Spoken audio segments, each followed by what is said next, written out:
آپ نے یہ تو سنا ہوگا کہ لڑکیاں باعث رحمت ہیں، لیکن اس واقعے کے بعد آپ کا ایمان بن جائے گا کہ واقعی لڑکیاں باعث رحمت ہوتی ہیں۔ حضرت ابو جعفر فرغانی فرماتے ہیں کہ میں اپنے ایک صوفی دوست کے یہاں دینور میں تھا۔ ان کے پاس کچھ کردی لوگ آئے تاکہ وہ سامان خریدنے میں ان کے ساتھ بازار چلیں۔ پھر وہ کردی ان سے کہنے لگے، اگر آپ کو معلوم ہوتا کہ سامان کس کے لیے خرید رہے ہیں تو آپ بڑی جلدی کرتے۔ انہوں نے کہا، بتائیے معاملہ کیا ہے؟ کردیوں نے مفصل واقعہ کچھ اس طرح بیان کیا کہ یہ ہماری قوم کا سردار ہے، اس کی بیوی سے متعدد لڑکیاں پیدا ہوئی، اور جب وہ پھر حاملہ ہوئی تو اس نے کہا، اگر اب لڑکی ہوئی تو تجھے طلاق دے دوں گا۔ سردی کا موسم تھا، ہم مراغہ کی طرف جا رہے تھے۔ راستے میں اس عورت کو درد ذہ شروع ہوا۔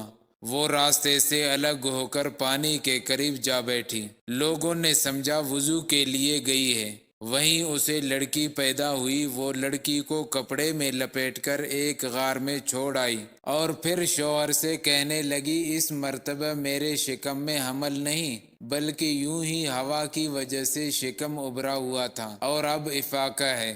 پھر ہم وہاں سے چلے آئے اور مسلسل 6 ماہ گزار کر پھر اس جگہ پہنچے تو عورت پانی کا برتن ہاتھ میں لے کر پہاڑ کی اس غار کی جانب چلی گئی جہاں اس نے اپنی بچی چھوڑی تھی۔ اس نے بڑا عجیب منظر دیکھا کہ ایک ہرنی اس بچی کو اپنا دودھ پلا رہی ہے۔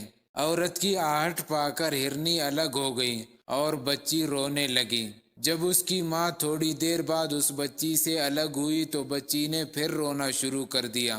ماں تھوڑی سی دور جا کر کھڑی ہوئی اور ہرنی نے آ کر دودھ پلانا شروع کر دیا تو بچی رونے سے بند ہو گئی۔ عورت لوٹ کر قافلے میں آئی اور تمام ماجرا کہہ سنایا۔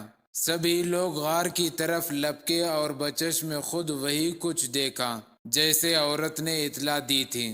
پھر ہم لوگوں نے بچی کو اٹھایا تو وہ زار و قطار رونے لگی اور ہرنی دور کھڑی رہی، تاہم رفتہ رفتہ بچی آدمیوں سے مانوس ہو گئی۔ اب وہ بالغہ ہے، اس کے باپ نے ایک نیک آدمی سے رشتہ طے کیا ہے۔